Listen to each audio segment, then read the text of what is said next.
আপনার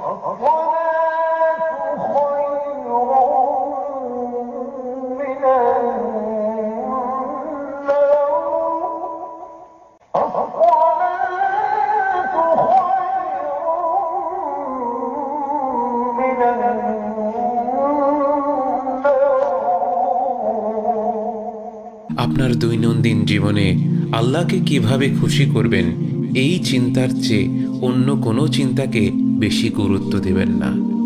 এবং এমন কেউ নেই যে আপনাকে আল্লাহ আজ্জা ওয়া জাল্লার চেয়ে বেশি অনুগ্রহ করেছেন। হিজরতের পরবর্তী সময়ের কথা, রমাদান মাস চলে এসেছে। নবীজি সাল্লাল্লাহু আলাইহি ওয়াসাল্লাম কাবার সামনে দাঁড়িয়ে সূরা নাজম তেলাওয়াত করছেন। দৃশ্যটা একবার কল্পনা করে দেখুন। পৃথিবীর সবচেয়ে পবিত্রতম স্থানে, সৃষ্টি জগতের সবচেয়ে পবিত্র কণ্ঠে পবিত্র কোরআন তেলাওয়াতের ধ্বনি ভেসে আসছে। আশেপাশের সবাই চুপ করে বিমোহিত হয়ে শুনতে লাগলো।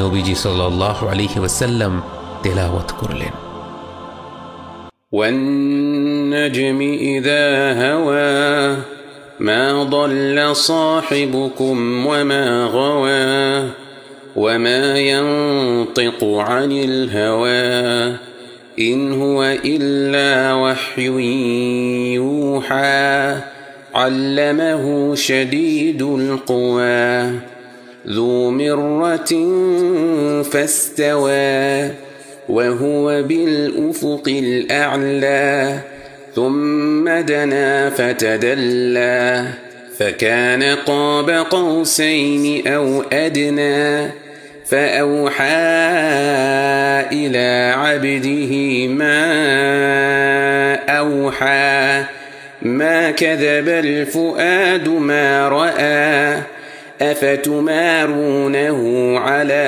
ما يرى। কসম নক্ষত্রের যখন তা অস্ত যায়, তোমাদের সঙ্গী পথভ্রষ্ট হয়নি এবং বিপথগামীও হয়নি, আর সে মন গড়া কথা বলে না। যা তার কাছে নাজিল করা হয় তা ওয়াহী ছাড়া আর কিছুই নয়। তাকে শিক্ষা দিয়েছে প্রবল শক্তিধর প্রজ্ঞাসম্পন্ন একজন।